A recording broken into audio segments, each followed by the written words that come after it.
Hello everyone and welcome back to my dissection of PT Silent Hills. Tonight will be the finale of this discussion, and I must admit I'm feeling a sort of bittersweet joy in writing this.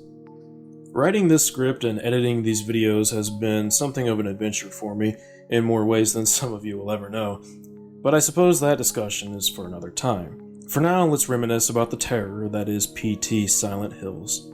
PT is a game unlike any other, something I hope I've convinced you of by this point in the series, and the impact it left on the gaming community is something that I hope people like-minded to myself will ensure is never forgotten. PT is a product of its time that will serve as a very important reminder of the countless issues facing AAA game development, a problem that still seems to be quite prevalent 6 years removed from the launch of PT. PT had everything going for it, with other classic horror titles like Resident Evil still facing something of an identity crisis, and more recent to the time franchises being watered down by greedy publishers. Gamers everywhere were craving to see either a return to form or a fresh but necessary take on a known horror title. Norman Reedus fans were eager to see the renowned actor take on the leading role in a video game that wasn't a terrible Walking Dead spin-off. Del Toro and Junji Ito fans would no doubt love to see how their respective artistic visions would translate into the world of gaming, and of course, Kojima fans were eager to see his next big project in the making. It's been said before, but I'll reiterate, even if Silent Hills was a complete and utter shit show of a game, it would have sold by the millions. PT was evidence enough of that, so why Konami would choose to let it go, as they did, is a truly baffling decision no matter how you look at it. Given what PT was able to provide, though, I honestly doubt the game would have been a failure. PT's terror was unlike anything we'd seen in a video game up to that point, although you'd be forgiven for thinking it looked like a typical first-person indie horror game of the time at first glance. Unfortunately, it didn't matter though, as Konami executives ultimately canceled the project and cut ties with Kojima, Del Toro, and Norman Reedus. From Konami's perspective, Hideo Kojima, regardless of his success, was an extremely expensive asset. Time is money, as they say, and Kojima's products took a very long time to develop. One of the reasons we know so little about PT is because it was so early on in development that how it would play hadn't even been decided upon. The Fox engine was extremely complex, requiring programmers to spend a great deal of time learning how to use it before even being able to proceed with development. On top of that, the engine itself was apparently quite expensive to develop for. At this point in the company's history, Konami was looking to focus in more on the mobile games market, where they could spend very little time, effort, and most of all money on smaller projects that were capable of raking in millions on a regular basis through microtransactions.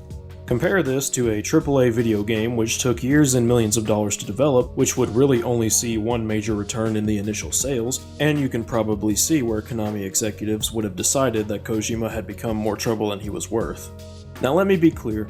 I do not side with this perspective at all. I'm only explaining it in the spirit of fairness. Frankly, the initial sales would have more than made up for the cost of development, given just how excited people were for this game. Canceling Silent Hills was always going to see some backlash, but had Konami let Kojima go prior to the conception of Silent Hills, had the Phantom Pain been marketed as Kojima's last hurrah at Konami, I don't think gamers around the world would have grown to despise the company as much as they did. Unfortunately, however, that's not what happened. Konami executives were certainly in a tight spot, but had they stopped at canceling Silent Hills and allowed Kojima to actually finish the Phantom Pain, I think things would have gone much more smoothly. For some reason or another, though, Konami would proceed to make a string of bad decisions that would permanently affect how their company was seen by consumers, at least for the foreseeable future. Following the cancellation of Silent Hills, PT was removed from the PlayStation Store. Kojima was forbidden by Konami from appearing at the Video Game Awards in celebration of the Phantom Pain, which I will remind you was Kojima's last game under the Konami brand. Thank you very much, Kiefer, for accepting that award. And as you noticed, Hideo Kojima is not here with us tonight, and I want to tell you a little bit about that. Mr. Kojima had every intention of being with us tonight, but unfortunately he was informed by a lawyer representing Konami just recently that he would not be allowed to travel to tonight's awards ceremony to accept any awards. He's still under an employment contract, and it's disappointing, and it's inconceivable to me that an artist like Hideo would not be allowed to come here and celebrate with his peers and his fellow teammates such an incredible game as Metal Gear Solid 5. But that's the situation we're in. Hideo is in Tokyo right now watching the show. So we want you to know, Hideo, that we're thinking of you. And we miss you. We hope to see you at the Game Awards 2016. And finally, they moved forward with development on Metal Gear Survive, the first Metal Gear title not to be developed under its original creator, and ultimately a game that would prove to be less than successful, to put it lightly. Now maybe giving it a 2 is a little bit too harsh, but when there's no fun to be had, when there's no reason to grind, when there's no reason to do anything, if I had 0 fun and I didn't even want to touch the game, why should it get a higher score? It gets a 2 and not a 1 because it works. The game functions, which is rare in today's day and age, so it gets a point for that. But it's just so bland and meaningless, and I can put up with a lot of trash when it comes to video games, man. I mean, I played Destiny for 3 years, I got all 6,000 gamer score in the Master Chief Collection, and I've done a whole hell of a lot more than that, but I just couldn't keep playing this game, which is kind of why this video is also a bit late, since I had to actively force myself to trudge through this thing. I honestly don't see how anybody could give this game a higher score than, say, a 4 out of 10. It's just the most subpar experience I've suffered through in a really long time. Holy shit, this game is bad. Screw this game forever. Honestly, I never do this, but if you could really help me out and share this video somewhere, because I really just kind of want to spread the word about how awful this game is. Even if you don't end up posting this on like Reddit or forums, at least tell people that this game is so legendarily awful. Metal Gear Survive deserves to flop, and I want to do my own small part in making sure that nobody buys it. Maybe if this does bad enough, they'll finally sell the Metal Gear name to somebody who actually gives a crap. Metal Gear Survive is a chore to play. It's not only a slap in the face to Kojima, but a failure on its own terms. So sharpen that pipe and jump into that wormhole for a game that's somehow both better than you thought it would be and still terrible at the same time.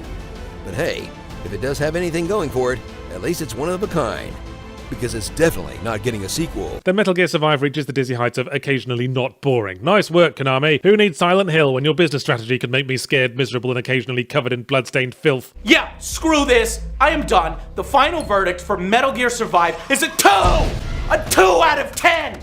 And it earns my epic fail seal for being a f***ing chore to play. Combine all of these horrible decisions with the general lack of communication with the fans, all but refusing to discuss anything regarding Kojima or Silent Hill, and you can see how it would cause a great deal of frustration for the consumers. This series of frustratingly tone-deaf decisions and the frequent mistreatment of its employees had become the breaking point for many, including the most devoted of longtime fans of the company. Just as Kojima had captivated millions with his brilliant marketing stunt in one fell swoop, Konami had managed to become one of the most despised companies in the gaming industry within a matter of months. With all that said, I would like to make it clear that I'm not trying to make out everyone at Konami to be some kind of scumbag. Many employees at the company have made it clear to the public that there are many within the company that, upon seeing the massive outpour of support for Silent Hills, felt a renewed interest in making high-quality story-driven games.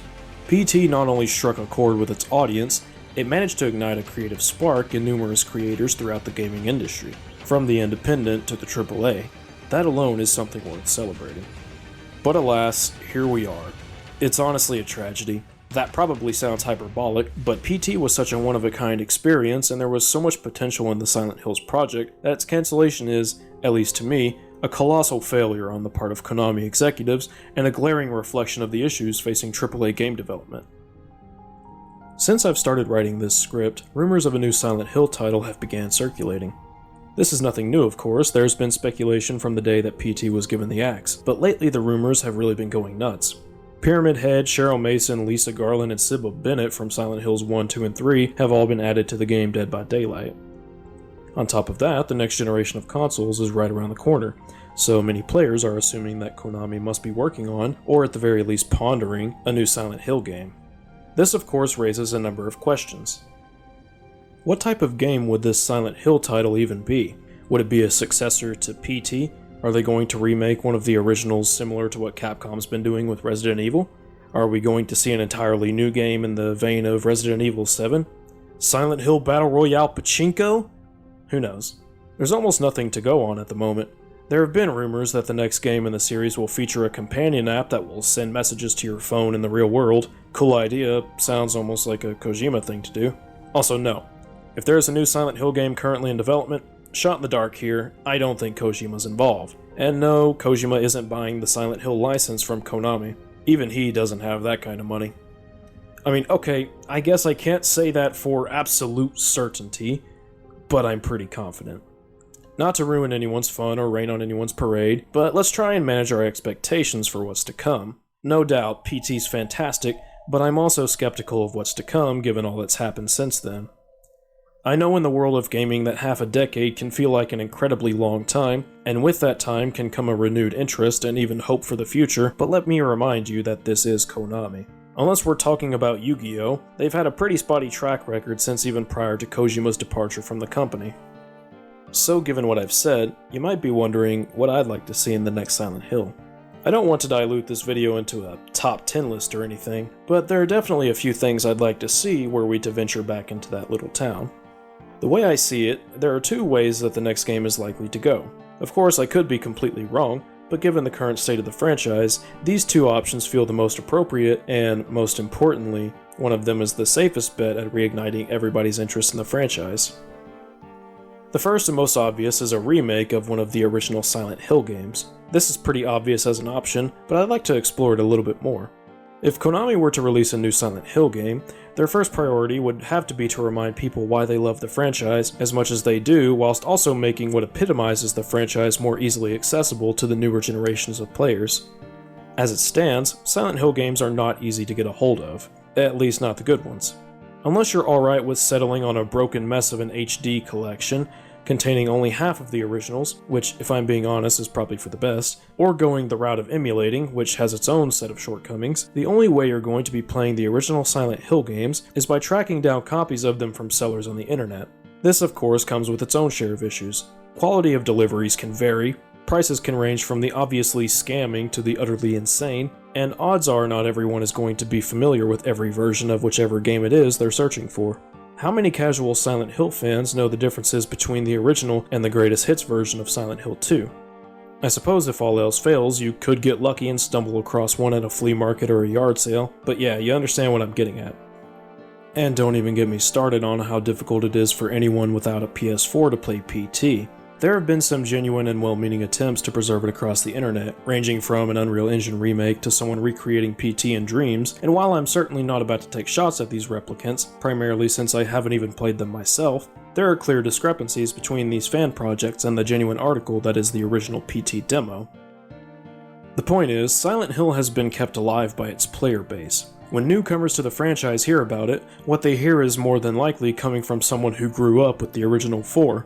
Meaning whatever understanding they grow to have about the franchise will more than likely pertain to what elevated the originals above so many other games of their time. Weird occult plots, psychological horror, terrifying monster designs, fog, Pyramid Head.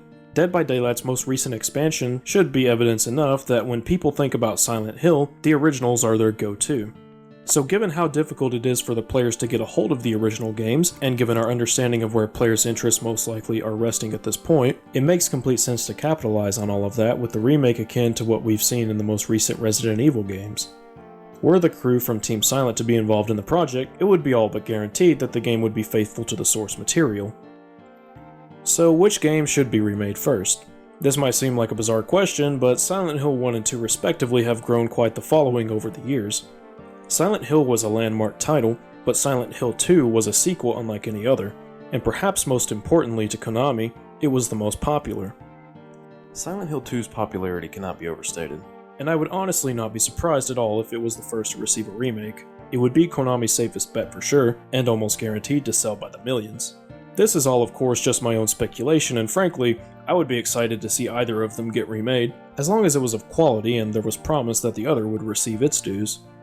If you all would like me to discuss in greater length what I would like to see in a Silent Hill remake, please feel free to let me know, but for now I feel as though I've said what I need to. So what about an all-new Silent Hill game? This is a tricky one, but I definitely think there are a few routes that could be taken here. The first and most obvious is a follow-up to PT, however this would not be a safe bet for Konami, as it would run the risk of being as poorly received by the fans as Metal Gear Survive was. I definitely think it would be in Konami's best interest to leave Kojima projects as they were. As it stands, the current set of rumors seem to be indicating something of a soft reboot for the franchise, which if I'm being honest, could mean anything from a remake to a recontextualization of the Silent Hill concept, not entirely unlike what we got with Shattered Memories. Regardless of where the series goes, however, I'd fair to say that without most of the original Team Silent's involvement, the title just wouldn't land well enough for fans to guarantee its success. In fact, were we to discover that few or even none of them were involved, that would be a massive red flag for many. These guys know their stuff, and the dedication they've shown to their craft is something I feel as though cannot be overlooked, not only in the original Silent Hill games, but in works that have followed such as Siren, No More Heroes, and Gravity Rush. Team Silent's work is practically gospel to any Silent Hill fan, and if Konami really does care about making a big hit, then Team Silent is the way to go. Put Keishiro Toyama or Kazuhide Nakazawa back in charge. Put Hiroyuki Owaku back in the writer's room. Let Masahiro Ito draw whatever gnarly abominations his mind can conceive, and damn it all, put Akira Yamaoka back in charge of all things sound design.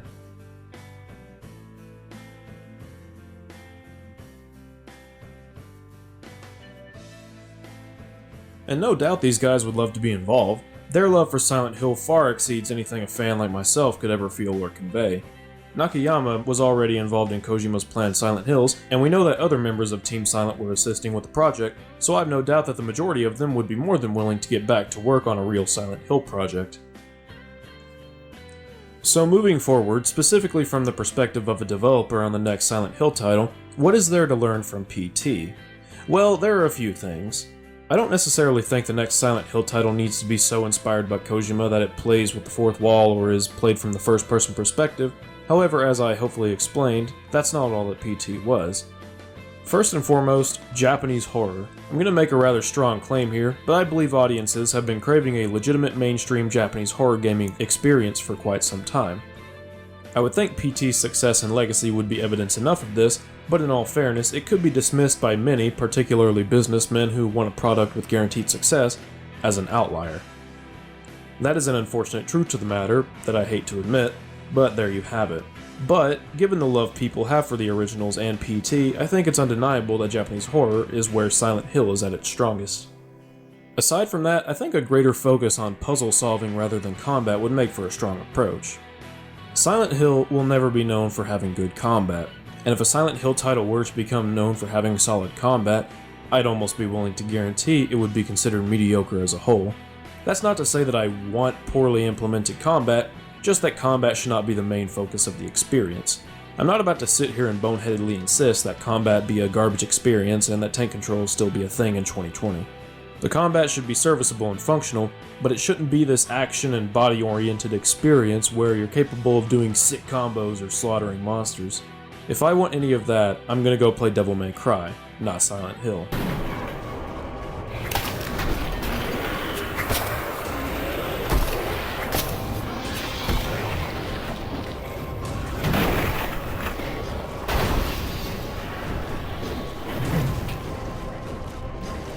If I had one piece of advice for the developers of the next Silent Hill title, because I'm sure they're watching this video very keenly to hear what this rando on the internet has to say, it would be to find a gimmick that works and roll with it much in the same way Visceral did with the original Dead Space. That's not to say the next title needs to be an over-the-shoulder experience, although I wouldn't be opposed to it, or that it even needs to have as many combat scenarios as Dead Space, but that it would be perfectly serviceable and perhaps even great if the general combat focused on a gimmick that subverts conventional design and proceeded from there. Let's go into a brief hypothetical. Let's pretend for a moment, and if only for a moment, that PT was never cancelled and Kojima was working on Silent Hills as we speak. You know, because development for that takes 6 years, I guess. Now let's put ourselves in the developer's shoes for a moment and come up with a general gameplay format based on the success of the one enemy in PT, Lisa. Keeping in line with her design, the majority of enemies would manifest as intangible spirits that seek to torment the player. Instead of outright fighting these enemies, perhaps we would simply try to outsmart them or even outmaneuver them so as to gain the advantage. Perhaps the spirits can lift nearby weapons the player can also access, and attempt to use them on the player. Since the player can't attack the ghost, they instead can choose to destroy the weapon they're wielding, or if the player was feeling particularly crafty, they could try and bait the spirit into throwing the weapon or dropping it to do something else, that way the player can retrieve the item for themselves. As the game progresses, perhaps different enemy types find different uses for different weapons. This would force the player into having to really consider each encounter, whilst also allowing for a great number of surprises to be had throughout various scenarios. Perhaps one enemy could screw with a trap or some device that would cause the player trouble, and the only way to stop them is to disable the device. I want to inform you at this point that I am intentionally leaving this piece of the essay unedited, not because I think my idea is particularly good or anything like that, but because there's a very real potential for the next game to have perfectly serviceable combat without resorting to conventional mechanics, provided they find a gimmick, stick with it, and flesh it out as much as possible. My idea only really works as a follow-up to PT, at least within this context, but of course, there are many other, if not infinite, possible gameplay formats that the next game could take. So what if, for instance, the next title did turn out to be a remake of one of the originals? Well, in that case, I would simply suggest giving the game enough polishing to act as a serviceable recreation of the source material, and really there wouldn't be a need to go any further. Perhaps the implementation of ideas that they wanted to explore in the original but ultimately never could. Maybe even some added mechanics or new phases to spice up various boss battles.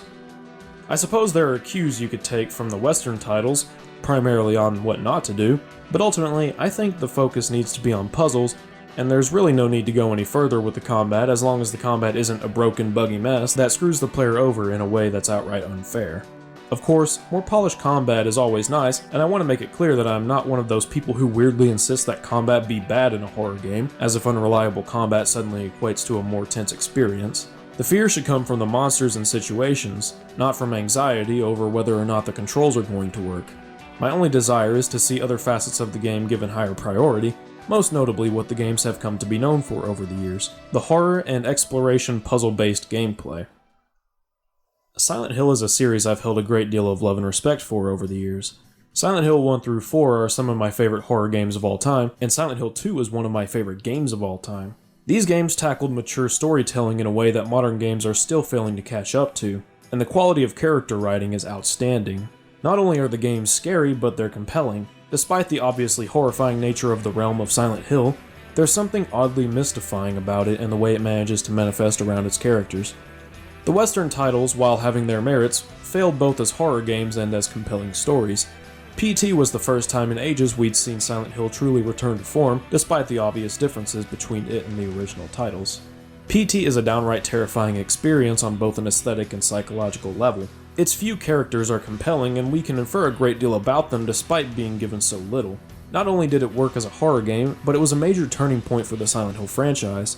For the first time since the PS2 era, there was genuine excitement everywhere for the next big Silent Hill game. It had everything going for it. An incredibly talented development team consisting of several members of Team Silent, marketing that got players excited, a genuine approach to classic Japanese horror, endless clickbait potential. Silent Hills had it all. It's been said before, but even if this game was a complete and utter flop, it would have sold by the millions. Silent Hills may be gone, but it will live forever in the hearts of the players, such as myself, who became so encapsulated by the unending terror of that accursed L-shaped corridor. PT is a literal ghost of a video game, and it's up to the players to preserve its legacies as the years go on. That was my ultimate goal with this series. On top of generally just wanting to take a deep dive into a game I loved, I wanted to, in one way or another, make sure that I did my part in keeping this game's legacy alive. The future of Silent Hill is hazy enough, but what comes to be of PT is truly unknowable for the time being. So that about does it for my analysis of PT. This has been quite the adventure for me, and I feel an immense satisfaction in finally getting to this point where I can say I've reached the end. As you can probably tell, I love video games, and to talk about them and analyze them is a major passion of mine. Something I've been pondering for quite some time is what I plan to do after completing this series. I've been putting a lot of thought into it. Part of me really wants to stick to talking about horror games, but at the same time there are a lot of games that I really love that I want to start talking about in some way. And I've got an idea. The next title I'm going to be talking about is not a horror game. In fact, the next title I'm going to be talking about isn't even a full game.